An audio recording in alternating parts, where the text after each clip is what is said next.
Hi hello friends, இந்த வீடியோவில் நம்ம பார்க்க போகிறது ஒரு டேஸ்டியான வெஜ் ரோல் ரெசிபி தான். யூஸ்வலாக வெஜ் ரோல் வந்து நம்ம ஆயிலில் ஃப்ரை பண்ணி எடுப்போம். ஆனால் இது கொஞ்சம் டிஃப்ரெண்ட், நம்ம பேக் பண்ண போகிறோம். அதுக்கு இப்போ நம்ம ஃபஸ்ட்டு ஒரு டவ் ப்ரிப்பேர் பண்ணோம். அதுக்காக 1/2 கிலோ மைதா மாவு எடுத்திருக்கேன். அது கூட 40 grams of milk powder add பண்ணுறேன். மில்க் பவுடர் ப்ரிஃபரபிளி அமூலியாவோட தான் நான் இங்கே ஆட் பண்ணியிருக்கேன். ஆட் பண்ணதுக்கப்புறம் நல்லா ஒரு விஸ்கோ ஸ்பூனோ யூஸ் பண்ணி நல்லா மிக்ஸ் பண்ணிக்கோங்க. அந்த ஃப்ளாரும் மில்க் பவுடரும் நல்லா மிக்ஸ் ஆகணும். இப்போ நல்லா மிக்ஸ் பண்ணதுக்கப்புறம் நம்ம நடுவில் இந்த மாதிரி ஒரு ஸ்பூன் யூஸ் பண்ணி நடுவில் ஒரு குழி மாதிரி செஞ்சுக்கோங்க. இதில் தான் நம்ம மற்ற இன்க்ரீடியன்ட்ஸ் எல்லாம் சேர்த்த போகிறோம். இப்போ ஃபஸ்ட்டு நம்ம ஆட் பண்ண போகிறது 75 grams of sugar, 5 grams of yeast, 1/2 teaspoon salt, 1/2 tablespoon of vanilla essence. அப்புறம் நான் இங்கே ஒரு எல்லோ ஃபுட் கலர் ஆட் பண்ணுறேன். இது வேணும்னா ஆட் பண்ணிக்கலாம், இல்லைன்னா ஆப்ஷனல் தான், நீங்கள் விட்டுறலாம். இப்போ இது மிக்ஸ் பண்ணுறதுக்கு நல்ல லூக் வார்ம் வாட்டர், அதாவது கை பொறுக்கிற சூடு இருக்கிற தண்ணியை ஆட் பண்ணிக்கிறேன். ஆட் பண்ணி நல்லா இந்த மாதிரி மிக்ஸ் பண்ணுங்கள். இங்கே நான் ஃப்ரெஷ் ஈஸ்ட் தான் யூஸ் பண்ணியிருக்கேன். அதனால் நான் இதில் காமிக்கிறேன் பாருங்கள்.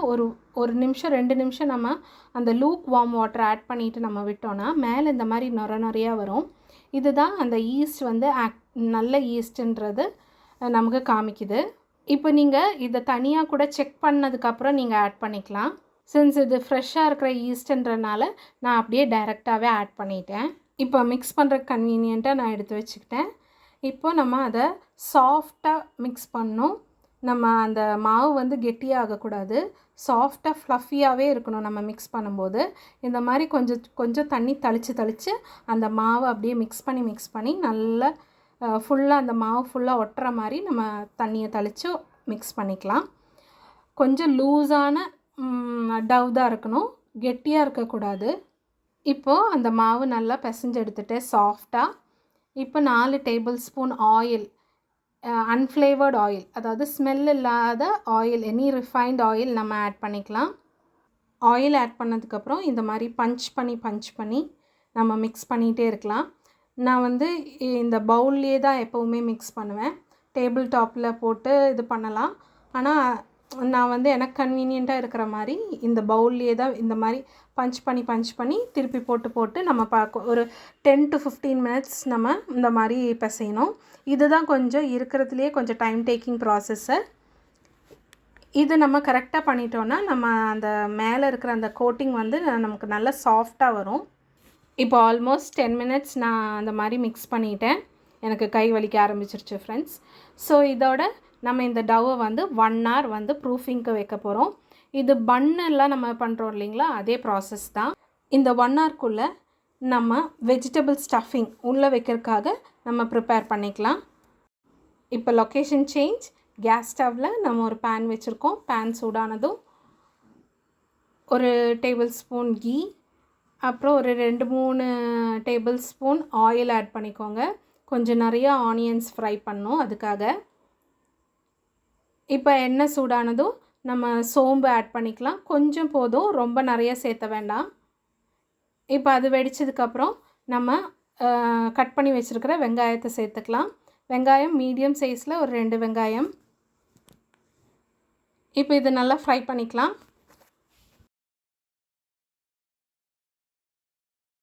ஓரளவுக்கு ஹாஃப் ஃப்ரைட் ஆகிடுச்சு. இப்போ நம்ம இடித்து வச்ச இஞ்சி பூண்டு 2மே சேர்த்துக்கலாம். சேர்த்து ஃப்ரை பண்ணுங்கள். கொஞ்சம் நடுவில் ஸ்பேஸ் பண்ணிவிட்டு அதில் சேர்த்துங்க. இப்போ நல்லா ஃப்ரை பண்ணிக்கலாம். இப்போ 2மே சேர்ந்து நல்லா ஃப்ரை ஆகணும். ஃப்ரை ஆகிற வரைக்கும் நம்ம மிக்ஸ் பண்ணி விட்டுட்டே இருக்கலாம். இப்போ ஆனியன் எல்லாம் நல்லா ஃப்ரை ஆகிடுச்சு. இப்போ திருப்பி நடுவில் ஒரு ஸ்பேஸ் பண்ணிவிட்டு அதில் மசாலா ஆட் பண்ணுறோம். ஃபஸ்ட்டு மஞ்சத்தூள் 1/2 டீஸ்பூன், அடுத்தது மல்லித்தூள் 2 டேபிள் ஸ்பூன். இப்போ மல்லித்தூளை நல்லா ஃப்ரை பண்ணிக்கோங்க. ஃப்ரை பண்ணதுக்கப்புறம் நம்ம மிளகாத்தூளை ஆட் பண்ணிக்கலாம். மிளகாத்தூள் உங்கள் டேஸ்ட்டுக்கு ஏற்ற மாதிரி ஆட் பண்ணிக்கோங்க. நான் இங்கே ஒரு 1.5 டீஸ்பூன் 2 டீஸ்பூன் பக்கம் ஆட் பண்ணியிருக்கேன். சின்ன ஸ்பூன் தான். இப்போ இதெல்லாம் நல்லா பச்சை வாசனை போனதுக்கப்புறம் நம்ம தக்காளி, ஒரே ஒரு தக்காளி கட் பண்ணதை ஆட் பண்ணிவிட்டு நம்ம லைட்டாக சால்ட் ஆட் பண்ணி மிக்ஸ் பண்ணதுக்கப்புறம் ஒரு மூடி போட்டு மூடிக்கலாம். இப்போ இது ஒரு 2 மினிட்ஸ் இருக்கட்டும். அந்த வெங்காயம் கொஞ்சம் சாஃப்டானதுக்கப்புறம் நம்ம ஓப்பன் பண்ணிக்கலாம். இப்போ அதை ஓப்பன் பண்ணி நான் கட் பண்ண கேரட் 1 கப்பு, அப்புறம் ஃப்ரோசன் பீஸ் தான் என்கிட்ட இருந்தது, அது 1 கப்பு ஆட் பண்ணிவிட்டு தேவையான அளவுக்கு உப்பு போட்டு நம்ம மூடி வச்சுக்கலாம். இப்போ இந்த கேரட்டும் பட்டாணியும் வேகிற வரைக்கும் ஒரு 5 மினிட்ஸ் ஆகும்னு வச்சுக்கோங்களேன். 5 மினிட்ஸ் மூடி வச்சுட்டா போதும், நம்மளோட மசாலா ரெடி ஆகிடும். இப்போ பாருங்கள், நம்மளோட கேரட் பட்டாணி எல்லாம் நல்லா வெந்துருச்சு. இப்போ லாஸ்ட்டாக நம்ம ஒரு 1/2 டீஸ்பூன் கரம் மசாலா ஆட் பண்ணி மிக்ஸ் பண்ணிவிட்டால் நம்மளோட மசாலா வந்து ரெடி ஆகிடுச்சு. இப்போ இப்படி லாஸ்ட்டாக சேர்க்கும்போது நல்ல ஒரு ஃப்ளேவர்ஃபுல்லாக இருக்கும். ஆனால் ஜாஸ்தியாக ஆட் பண்ணிடாதீங்க, ஒரு 1/2 டீஸ்பூன் போதும். இது நல்லா மிக்ஸ் பண்ணதுக்கப்புறம் நம்ம கேஸ் ஸ்டவ் ஆஃப் பண்ணிக்கலாம். இப்போ திருப்பி லொக்கேஷன் சேஞ்ச் பண்ணியாச்சு. இப்போது வேக வச்ச உருளைக்கிழங்க மேஷ் பண்ணி எடுத்திருக்கேன், நல்லா உடச்சி எடுத்திருக்கேன். இதில் நம்மளோட மசாலாவை சேர்த்து மிக்ஸ் பண்ணிக்கலாம். மிக்ஸ் பண்ணும்போது பொட்டேட்டோவுக்கு தேவையான உப்பை வந்து ஆட் பண்ண மறந்துடாதீங்க. அதுக்கு லைட்டாக நம்ம அந்த பொட்டேட்டோக்கு எவ்வளோ உப்பு வேணுமோ அது மட்டும் சால்ட் மட்டும் ஆட் பண்ணிக்கோங்க.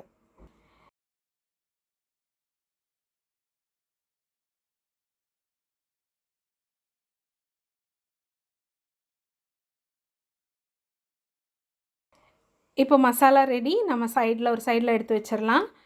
பாருங்கள், 1 hour ஆயிடுச்சு. அதுக்குள்ளே நம்மளோட மாவு வந்து நல்லா பொங்கி இருக்குது. இப்போது டேபிளை நான் க்ளீன் பண்ணிட்டேன், நீட்டாக இருக்குது டேபிளு. இதில் நம்ம கொஞ்சம் மைதா மாவை வந்து தூவி விட்டுக்கலாம். தூவி விட்டு நம்ம அதில் அந்த மாவை வந்து கொட்டிக்கலாம். இந்த மாதிரி கொட்டிட்டு மேலேயும் கொஞ்சம் மாவை ஸ்ப்ரெட் பண்ணிக்கோங்க. இப்போ இது ஈக்குவல் பார்ட்ஸாக நம்ம டிவைட் பண்ணோம். நம்மக்கிட்ட மெஷர்மெண்ட் ஸ்கேல் இல்லைன்னா நம்ம வந்து இந்த மாதிரி டிவைட் பண்ணிக்கலாம். கத்தியால் ஈவனாக டிவைட் பண்ணிக்கோங்க. மெஷரிங் ஸ்கேலு நம்மக்கிட்ட இருந்துச்சுன்னா அதில் ஒரு 80லேருந்து 85 கிராம்ஸ் வரைக்கும் ஈச் இது வெஜ் ரோல் வந்து அந்த குவான்டிட்டியில் நம்ம பண்ணிக்கலாம். ஈக்குவல் குவான்டிட்டியில் பண்ணால் நம்ம பேக் பண்ணி வர்றதுக்கும் ஈவனாக பேக் ஆகி வரும். அதனால தான் ஈக்குவல் குவான்டிட்டி எடுக்கணும். இப்போ நம்ம டிவைட் பண்ணி வச்சுருக்கிற அந்த ஒரு உருண்டையை எடுத்துக்கலாம். இப்போ சப்பாத்தி கட்டையால் லைட்டாக நம்ம ஒரு சின்ன ஒரு வட்டமாக தேய்ச்சிக்கலாம். இதை லைட்டாக மாவை தூவிக்கோங்க. தூவிட்டு ரொம்ப ஹார்டாக தேய்க்கக்கூடாதுங்க, லைட்டாக அப்படியே தேய்ச்சி ஒரு சின்ன வட்டமாக பண்ணிக்கோங்க. இப்போ நம்ம செஞ்சு வச்ச மசாலாவை ஒரு சைடில் இந்த மாதிரி வச்சுக்கோங்க. வச்சுட்டு அப்படியே ஒரு சைடில் இருந்து ரோல் பண்ணி ஒரு ரோல் பண்ணுங்கள். பண்ணதுக்கப்புறம் அந்த சைடு கொஞ்சம் இந்த மாதிரி வர்றது வரைக்கும் வச்சுட்டு அப்படியே விட்டுருங்க. இப்போ ஒரு கத்தியால் நம்ம அந்த சைடை வந்து கீறி விட போகிறோம். ஃபுல்லாக நம்ம கட் பண்ணிடக்கூடாது. அந்த உள்ளே இருந்து அந்த ஸ்டஃபிங் இருக்கிற இடத்துல இருந்து கொஞ்சம் தூரம் இப்படி அதை ஃபுல்லாக கட் பண்ணிடாதீங்க. அந்த மாவை இந்த மாதிரி நான் வீடியோவில் காமிக்கிறேன் பாருங்கள், இந்த மாதிரி தான்.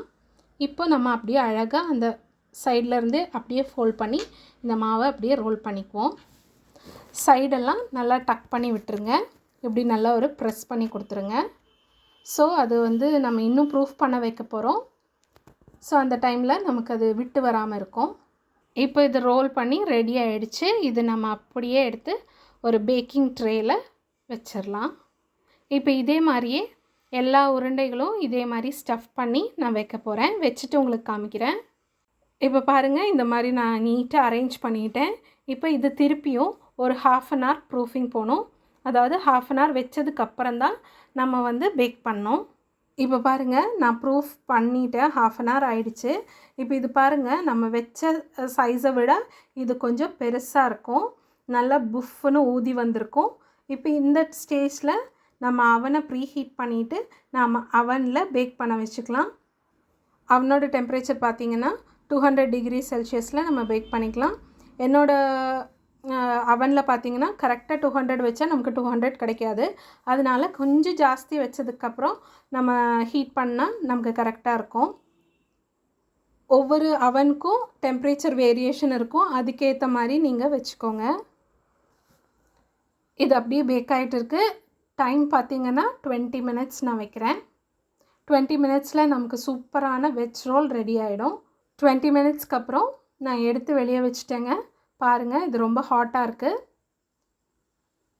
ரொம்ப சூப்பராக நமக்கு பேக் ஆகி வந்திருக்கு. இப்போ சூடாக இருக்கும்போதே நம்ம கொஞ்சம் பட்டர் அது மேலே தேய்ச்சி விட்டுக்கலாம். அப்போ என்னென்னா அந்த கிளேசிங் நமக்கு நல்லாயிருக்கும். அப்புறம் அந்த பன்னோட அந்த மேலே இருக்கிற போர்ஷன் வந்து நல்லா சாஃப்டாகவும் இருக்கும்.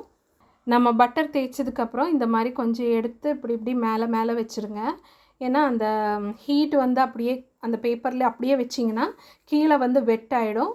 அந்த ஹீட்டுக்கு கீழே வந்து நமக்கு அந்த சூடோட அந்த வேப்பர் அந்த தண்ணி வந்து அப்படியே நிற்கும். அதனால் இந்த மாதிரி கொஞ்சம் மேலே எதுலையாவது சாய்ச்சி வைக்க முடிஞ்சதுன்னா கொஞ்ச நேரம் சாய்ச்சி வச்சிங்கன்னா அது கொஞ்சம் ஆறிடும். ஆறினதுக்கப்புறம் நம்ம சாப்பிடலாம். சப்போஸ் இப்போ உங்கள் வீட்டில் ஏதாவது ஸ்பெஷல் கெஸ்ட் எல்லாம் வராங்கன்னா இது நீங்கள் செஞ்சு அசத்தலாம். இது ரொம்ப ஈஸி தான். பன் அண்ட் ப்ரெட் செய்கிறவங்களுக்கு இது ரொம்ப ஈஸியாக இருக்கும். ஜஸ்ட்டு நம்ம ஒரு மசாலா பண்ணோம், அதுக்குள்ளே வச்சு ரோல் பண்ணி நம்ம பேக் பண்ணோம், அவ்வளோதான். இது பப்ஸ் விடலாம் ஒரு பெட்டரான சாய்ஸுன்னு நான் சொல்லலாம். இது வந்து ஒரு டிஃப்ரெண்ட்டாகவும் இருக்கும், ஒரு ஃபில்லிங்காகவும் இருக்கும். நீங்கள் கிட்ஸுக்கு ஸ்கூல் விட்டு வரும்போது நீங்கள் இது செஞ்சு கொடுக்கலாம். இல்லை உங்கள் வீட்டில் ஒரு மார்னிங் பிரேக்ஃபாஸ்ட்டாவோ நைட் டின்னராகவோ கூட நீங்கள் இது யூஸ் பண்ணிக்கலாம். இப்போ பாருங்கள், ரொம்ப ஆறல, கொஞ்சம் லைட்டாக வார்மாக இருக்குது. இந்த டைமில் நம்ம இது சர்வ் பண்ணலாம். ரொம்ப டேஸ்டியாக இருக்கும். இது கூட நீங்கள் டொமேட்டோ சாஸோ மயோனீஸோ உங்களுக்கு என்ன பிடிக்குமோ அது உங்கள் சாய்ஸ் வந்து யூஸ் பண்ணிக்கோங்க. இது ரொம்ப டேஸ்டியராக இருக்கும். நான் உங்களுக்கு கட் பண்ணி காமிக்கிறேன்.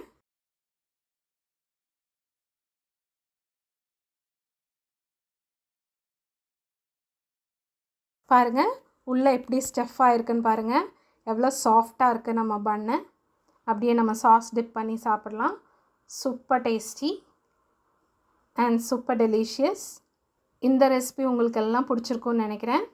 பிடிச்சிருந்தா இந்த வீடியோவுக்கு ஒரு லைக் பண்ணுங்கள், கமெண்ட் பண்ணுங்கள், ஃப்ரெண்ட்ஸ் கூடயும் ஷேர் பண்ணுங்கள்.